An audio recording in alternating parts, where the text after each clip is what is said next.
La mort de Jésus n'a pas simplement marqué la fin, mais le début d'une profonde transformation pour l'humanité. L'un des moments les plus significatifs s'est produit dans les paroles du centurion romain qui, témoin de ce qui s'est passé, a déclaré « En vérité, cet homme était le Fils de Dieu ». Ce centurion n'était pas un homme ordinaire.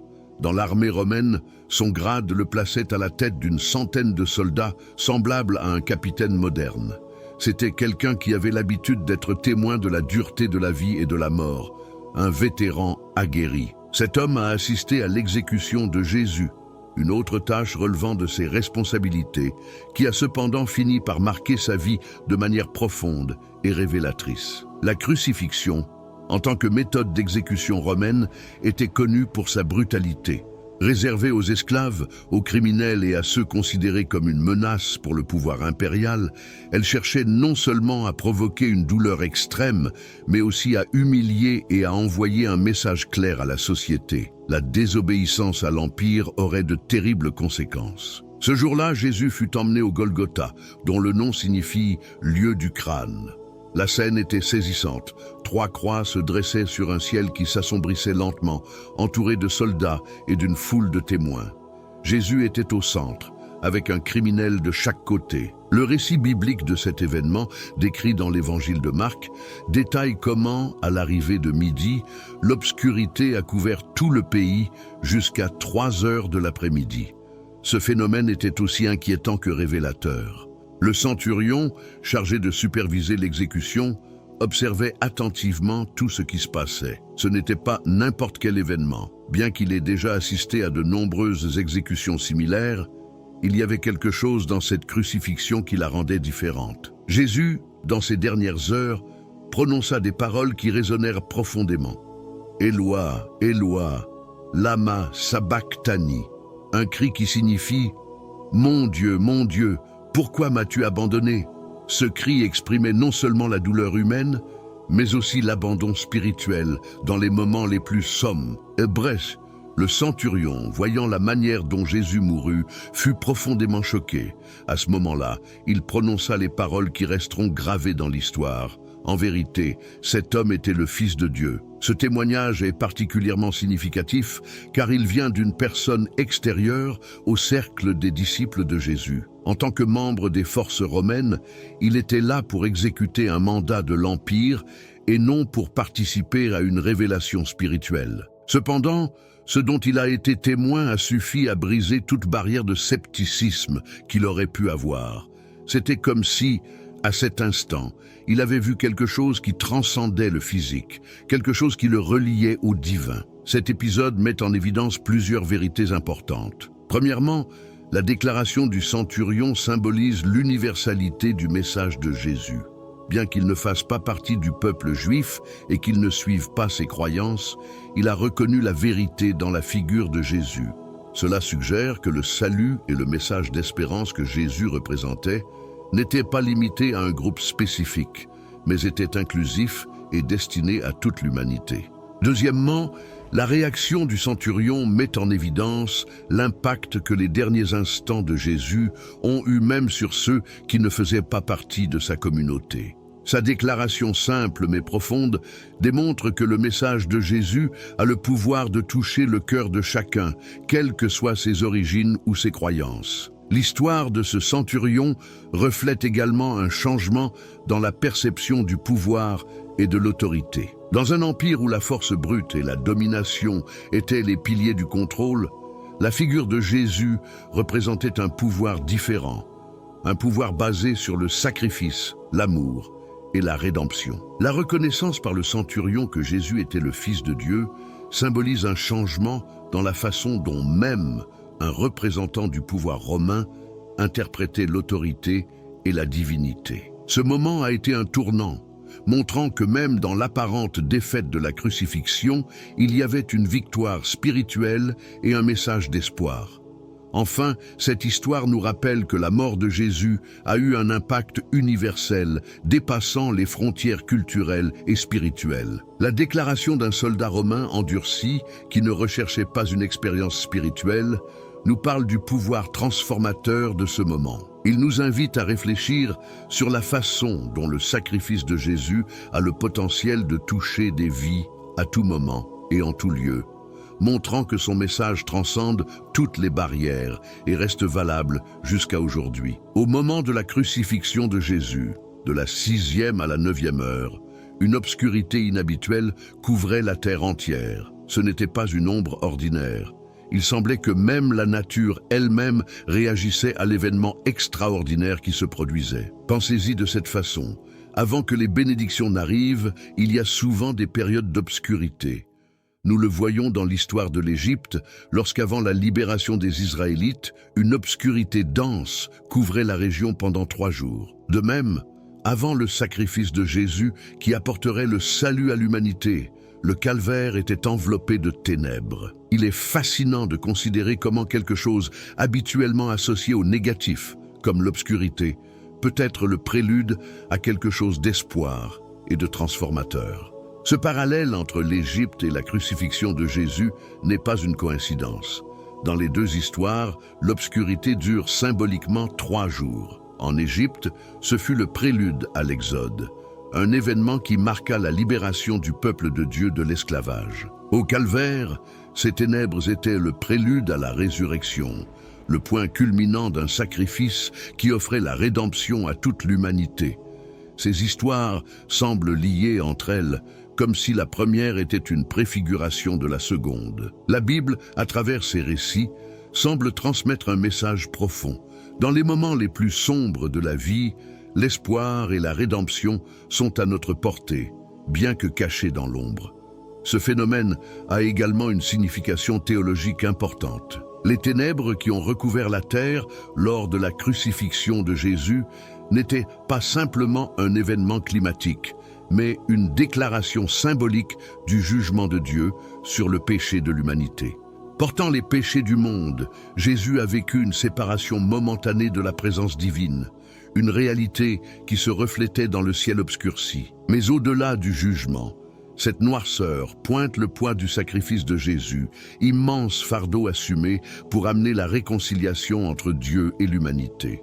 De plus, la réaction de la création elle-même, l'assombrissement du soleil, reflète l'impact cosmique de ce moment, comme si l'univers entier pleurait la mort de son créateur. Le récit du voile déchiré offre une autre couche significative à cet événement. Au moment même où Jésus rendait son esprit, le voile du temple de Jérusalem se déchirait de haut en bas. Il ne s'agissait pas d'un voile ordinaire, mais d'une barrière épaisse et ornée qui séparait le Saint des Saints, le lieu où l'on croyait que la présence de Dieu habitait, du reste du temple. Cet acte dramatique était un message clair.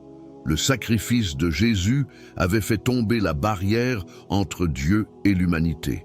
Le fait que le voile ait été déchiré de haut en bas symbolise que cette action a été accomplie par Dieu lui-même et non par des mains humaines. Cet événement a marqué la fin de la nécessité des sacrifices rituels et répétitifs de l'Ancien Testament. Selon la Bible, Jésus est devenu le sacrifice ultime, le seul capable d'expier complètement les péchés de l'humanité. Cette déchirure du voile ne représente donc pas seulement la réconciliation, mais aussi l'accessibilité directe à Dieu pour tous, quelle que soit leur position ou leur origine. Avant, seul le grand prêtre pouvait entrer dans le Saint des Saints, et cela se produisait une fois par an. Désormais, grâce à la mort de Jésus, chacun peut s'approcher de Dieu directement, sans intermédiaire. La symbologie derrière ce moment signale également un changement de paradigme spirituel. Dans l'Ancien Testament, la relation avec Dieu était médiatisée par la loi et les rituels. Avec le sacrifice de Jésus, une nouvelle ère basée sur la grâce a commencé. Comme le dit le livre des Éphésiens, car c'est par la grâce que vous avez été sauvés par la foi, et cela ne vient pas de vous-même, c'est le don de Dieu. Ce changement est profond, car il transforme la dynamique entre Dieu et l'humanité.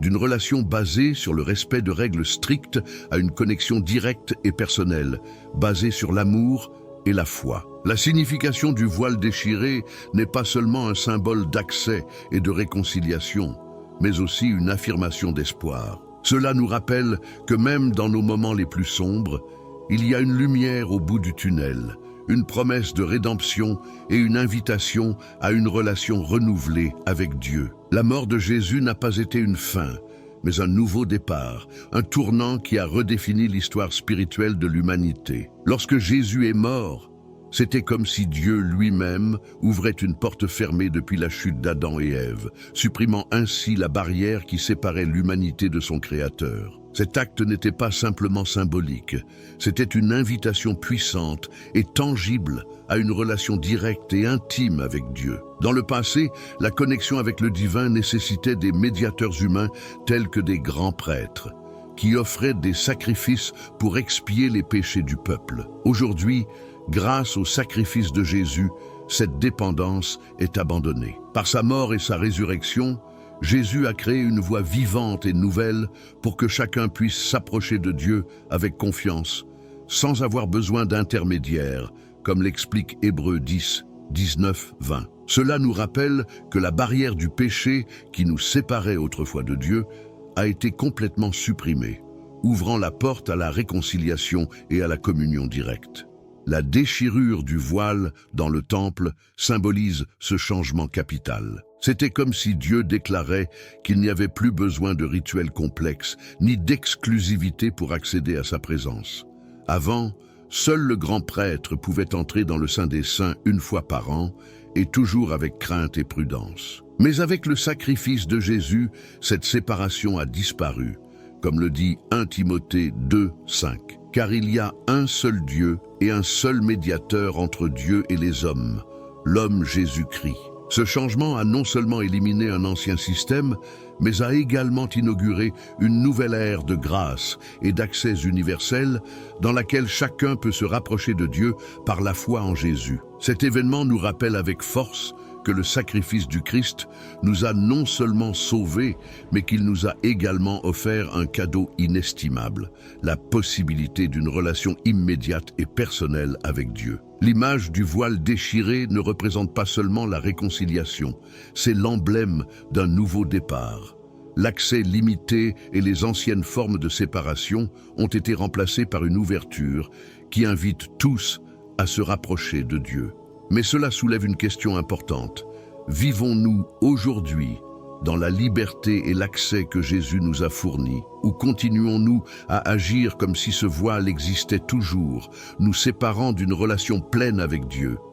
Il est essentiel d'y réfléchir, car accepter que la liberté transforme non seulement notre relation avec Dieu, mais aussi notre manière de vivre et de comprendre notre foi. C'est une invitation à embrasser la grâce, à vivre en communion et à expérimenter la plénitude d'une relation restaurée. L'un des événements les plus étonnants qui se sont produits au moment de la mort de Jésus a été la résurrection des saints.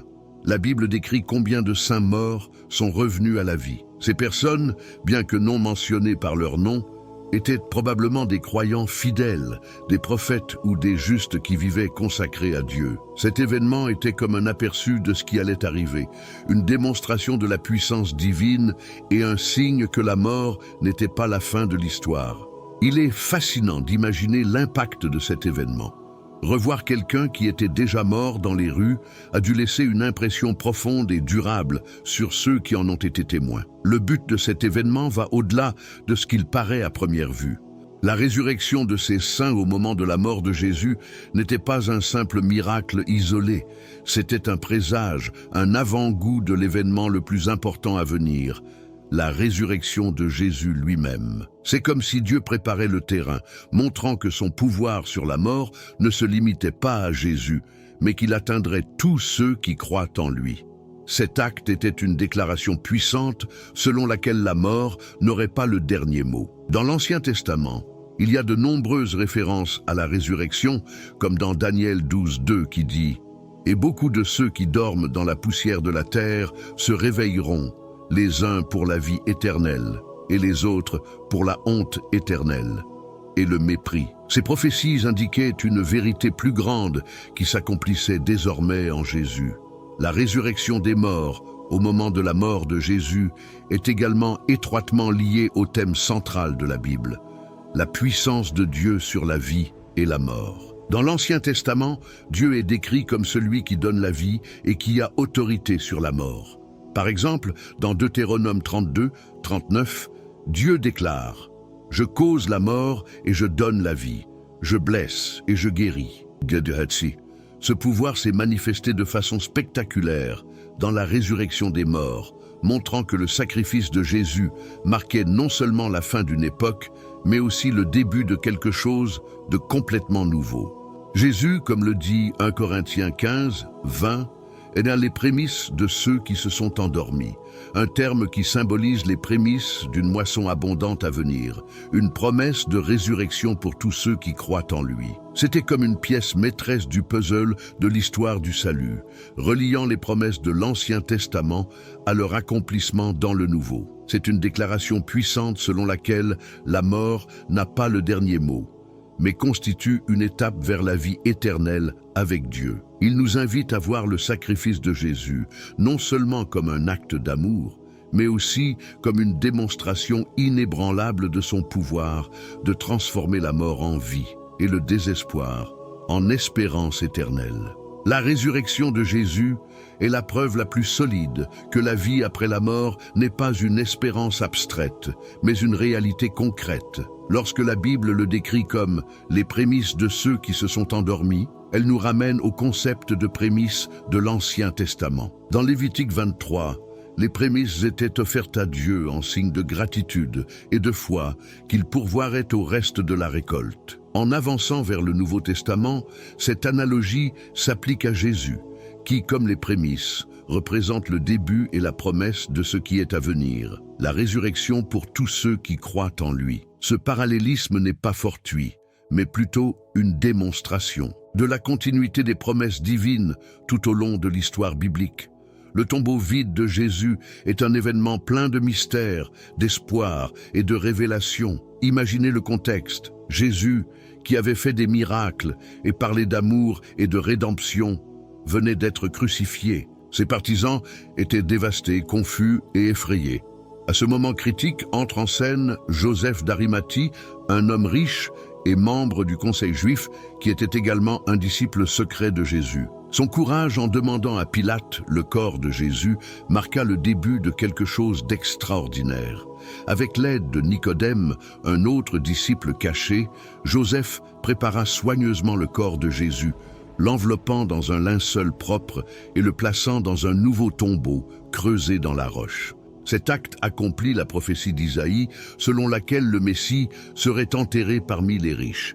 Mais l'histoire ne s'est pas arrêtée là. Le lendemain, les chefs religieux, craignant que les disciples de Jésus ne volent le corps et prétendent qu'il était ressuscité, ont sécurisé le tombeau avec un sceau et ont posté des gardes. Cependant, au petit matin du premier jour de la semaine, quelque chose d'extraordinaire s'est produit. Marie-Madeleine et une autre Marie trouvèrent le tombeau ouvert et un ange qui leur dit « N'ayez pas peur, car vous cherchez Jésus qui a été crucifié. Il n'est pas ici, car il est ressuscité, comme il l'a dit. » Et ce message, qui semblait impossible à croire, fut confirmé lorsque Jésus lui-même leur apparut sur le chemin, les saluant et renouvelant leur foi et leur espérance. La réaction des chefs religieux face à cet événement fut une tentative désespérée de contrôler le récit. Ils soudoyèrent les gardes pour qu'ils leur disent que les disciples avaient volé le corps pendant qu'ils dormaient. Cependant, l'histoire du tombeau vide n'a pas pu être contenue. Au-delà d'être une simple histoire de corps disparus, cet événement symbolise le triomphe de la vie sur la mort, l'accomplissement des promesses divines et le renouveau de l'espoir pour toute l'humanité. Le tombeau vide n'est pas seulement un rappel de la résurrection de Jésus, mais aussi une invitation à réfléchir sur le pouvoir transformateur de la foi. Le lien entre le tombeau vide et l'Ancien Testament est profondément significatif. Dès le début, la Bible présente Jésus comme l'accomplissement des promesses divines. Le système sacrificiel établi dans l'Ancien Testament, en particulier l'agneau pascal, était un symbole de ce qui allait arriver. Dans Exode 12, l'agneau sans défaut dont le sang a protégé les familles d'Israël lors de la dernière plaie en Égypte était une préfiguration du sacrifice de Jésus, le véritable agneau de Dieu, dont le sang non seulement protège, mais rachète et apporte la vie éternelle. Ainsi, La résurrection de Jésus et le tombeau vide sont le point culminant d'une histoire que Dieu tisse depuis la création, une histoire de rédemption qui relie chaque détail de l'Ancien Testament à son accomplissement dans le Nouveau. En fin de compte, le tombeau vide est la preuve que les promesses de Dieu sont vraies et puissantes. Il nous invite à vivre avec espoir, nous rappelant que même dans les moments les plus sombres, il y a finalement la lumière et la victoire. C'est une histoire qui a non seulement changé le cours de l'humanité, mais qui continue également d'avoir un impact et de transformer des vies aujourd'hui. Cela nous met au défi de croire en la puissance d'un amour qui transcende la mort et d'accepter l'invitation à une vie renouvelée et éternelle avec Dieu. La symbolique de l'agneau pascal dans l'Ancien Testament trouve son parfait accomplissement dans la figure de Jésus dans le Nouveau Testament. Lors de la Pâque en Égypte, les Israélites peignaient les portes de leur maison avec le sang d'un agneau, un acte d'obéissance qui les sauvait du 10e fléau, la mort du premier-né. Cet agneau innocent, sacrifié pour le peuple, devient une préfiguration directe de Jésus, décrit par Jean-Baptiste comme « l'agneau de Dieu qui enlève le péché du monde ». Jean 1, 29. Tout comme le sang de l'agneau a sauvé les Israélites, le sang versé par Jésus sur la croix apporte la rédemption et le salut éternel à toute l'humanité. Ce lien entre les deux testaments n'est pas une coïncidence, mais une déclaration puissante selon laquelle Jésus non seulement accomplit les promesses de l'Ancien Testament, mais les transcende, offrant une solution définitive et complète au problème du péché. Les prophéties messianiques de l'Ancien Testament renforcent ce lien, dressant un portrait détaillé du Messie promis. Isaïe 53 décrit le serviteur souffrant qui portera les iniquités de beaucoup. Il a été blessé pour nos transgressions et brisé pour nos iniquités. Le châtiment qui nous a apporté la paix est tombé sur lui, et par ses blessures, nous sommes guéris. Ce passage correspond parfaitement au récit de la crucifixion dans les évangiles, montrant Jésus comme l'accomplissement de cette mission rédemptrice. De même, le psaume 22 anticipe avec une précision surprenante les événements de la crucifixion, y compris le cri angoissé de Jésus sur la croix. « Mon Dieu, pourquoi m'as-tu abandonné ?» La description des mains et des pieds percés et des ennemis qui entouraient le psalmiste reflète les sceaux. Souffrance endurée par Jésus, confirmant que sa mission était profondément enracinée dans les Écritures hébraïques. Un autre élément central est l'espérance eschatologique de la résurrection, présente aussi bien dans l'Ancien que dans le Nouveau Testament. Daniel 12, 2 proclame que beaucoup de ceux qui dorment dans la poussière de la terre seront ressuscités, les uns pour la vie éternelle, les autres pour la honte éternelle. Cette promesse se concrétise avec la résurrection de Jésus, validant la foi en la vie après la mort. De même, Ézéchiel 37, avec sa vision de la vallée des ossements desséchés, utilise des images de restauration et de résurrection qui préfigurent la puissance vivifiante de Dieu pleinement révélée dans la résurrection du Christ. Ces textes annoncent non seulement un avenir glorieux, mais renforcent également la continuité du message biblique. Dieu a pouvoir sur la vie et la mort, et son plan est de conduire son peuple à la vie éternelle avec lui. La typologie biblique souligne également ce lien. Des histoires comme celle d'Abraham et d'Isaac dans Genèse 22 montrent comment les événements de l'Ancien Testament préfigurent la mission de Jésus.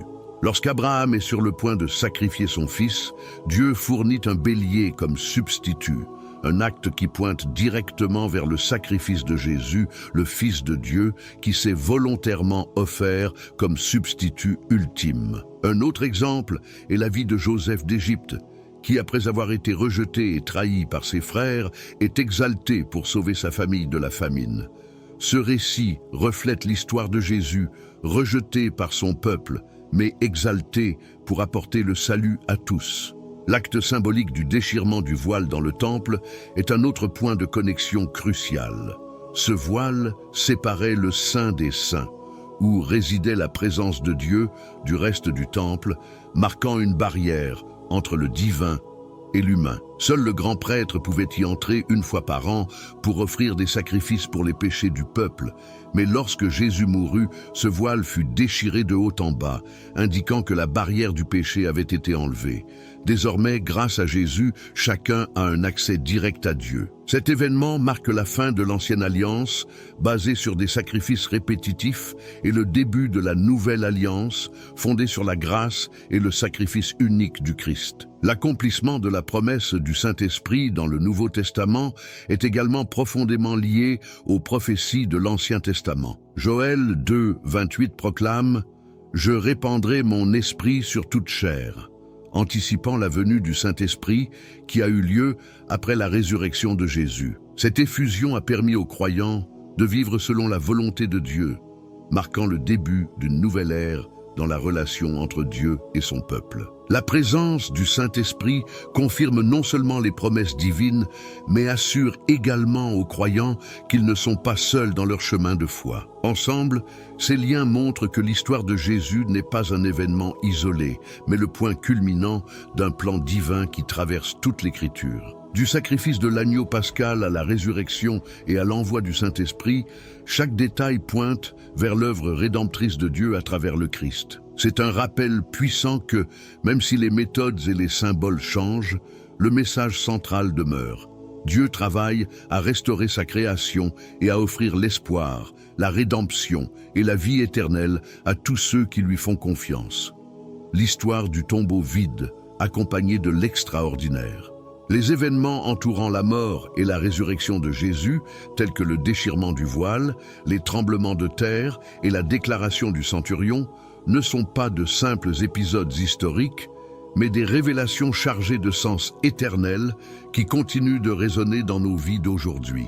Dans Matthieu 12, 40, Jésus relie directement son expérience au récit de Jonas dans l'Ancien Testament, déclarant que tout comme Jonas a passé 3 jours dans le ventre du grand poisson, il passerait 3 jours au cœur de la terre. Ce parallèle nous montre comment les Écritures, dès le début, ont préparé le terrain à la grande révélation du tombeau vide et de ce qu'il représente. Un Dieu qui vainque la mort et tient ses promesses. Le lien entre le sacrifice de Jésus et les récits de l'Ancien Testament, comme le sacrifice d'Isaac dans Genèse 22, renforce ce récit de rédemption. Abraham était prêt à sacrifier son fils, mais Dieu lui a fourni un substitut, un bélier, au dernier moment. Cet acte préfigure le sacrifice de Jésus, où Dieu n'a pas refusé son propre fils, mais l'a offert par amour pour le monde. Cependant, contrairement à Isaac, le sacrifice de Jésus était achevé, et sa résurrection marquait la victoire définitive sur le péché et la mort. Ces événements reflètent la façon dont l'Ancien Testament non seulement pointe vers le Christ, mais trouve son plein accomplissement dans sa vie, sa mort et sa résurrection. La déchirure du voile du temple est l'une des images les plus puissantes de ce changement radical. Ce tissu épais qui séparait le Saint des Saints du reste du temple symbolisait la barrière entre Dieu et l'humanité due au péché. Lorsque Jésus rendit son esprit, le voile se déchira de haut en bas, indiquant que Dieu lui-même avait éliminé cette séparation. Désormais, grâce à Jésus, nous pouvons nous approcher de Dieu avec confiance, comme l'exprime Hébreux 10, 19, 20.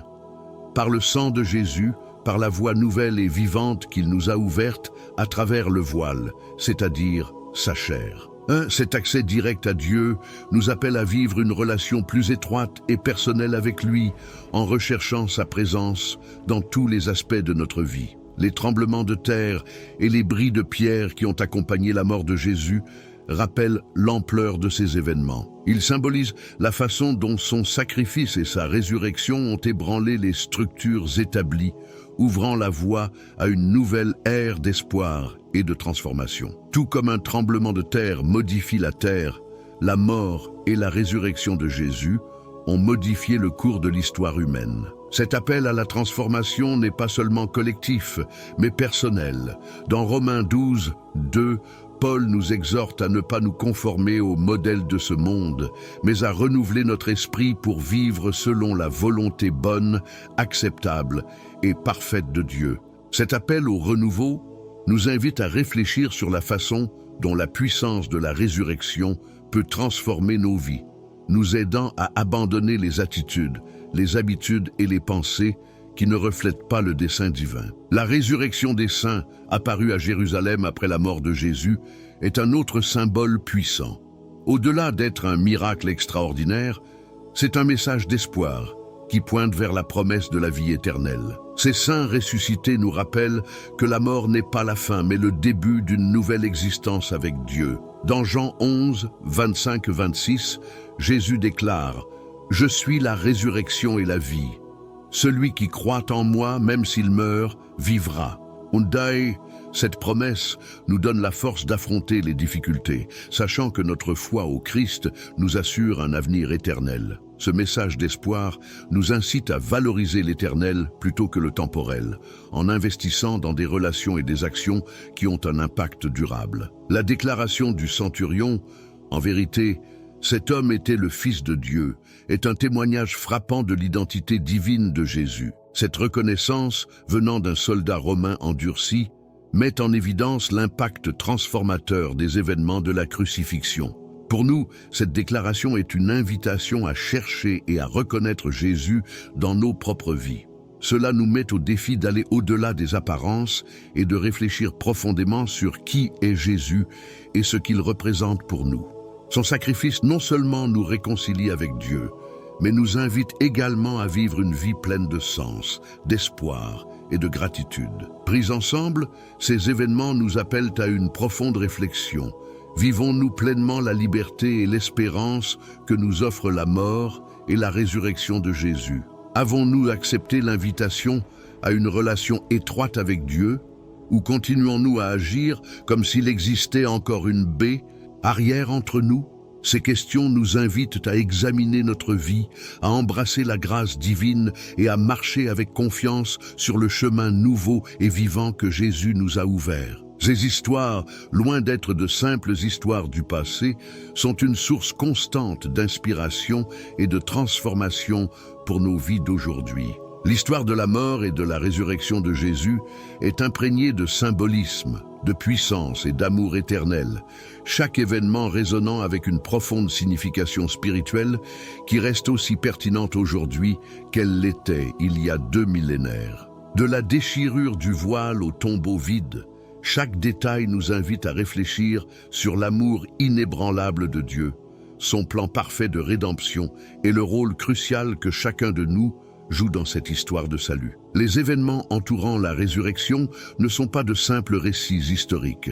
Ce sont des leçons vivantes qui nous mettent au défi d'approfondir notre foi, de renforcer notre espérance et de vivre une vie qui honore le sacrifice de Jésus. Le déchirement du voile du temple, par exemple, symbolise l'accès direct à Dieu, que nous avons désormais grâce au sacrifice de Jésus. Autrefois, cet épais voile séparait le Saint des Saints du reste du temple, barrière physique et spirituelle que seul le grand prêtre pouvait franchir une fois par an, le jour des expiations. Cependant, avec la mort de Jésus, cette barrière fut détruite pour toujours et le chemin vers la présence de Dieu fut ouvert à tous. Cet acte nous rappelle qu'il n'y a pas de séparation trop grande ni de péché trop sombre que l'amour et la grâce de Dieu ne puissent surmonter. Hébreux 10, 19, 20 le résume parfaitement.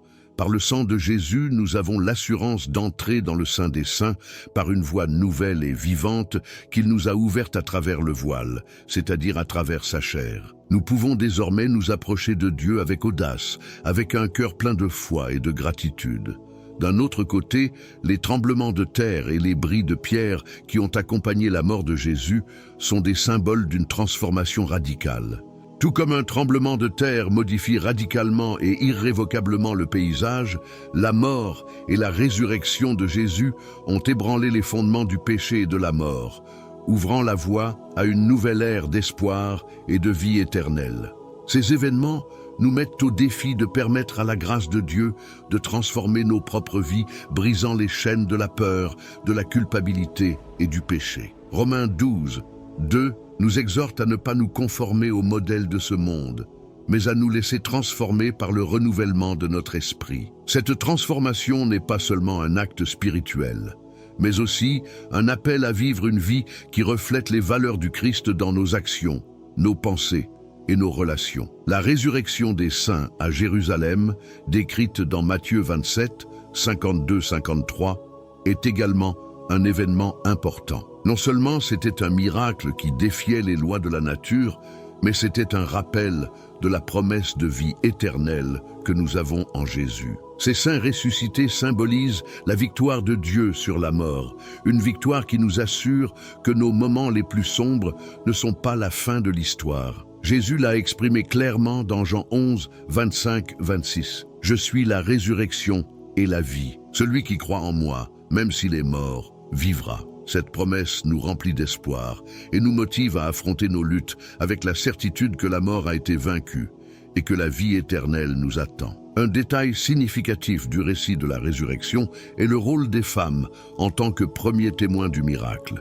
À une époque et dans une culture où le témoignage des femmes était souvent sous-estimé, le fait qu'elles aient été les premières à annoncer la résurrection souligne la valeur que Dieu accorde à chaque personne, quel que soit son sexe ou son statut social. Ces femmes pleines de courage et de foi ont été les premières à proclamer le message qui allait changer le monde pour toujours. Matthieu 28, 10 rapporte les paroles de Jésus. « N'ayez pas peur. Allez dire à mes frères d'aller en Galilée.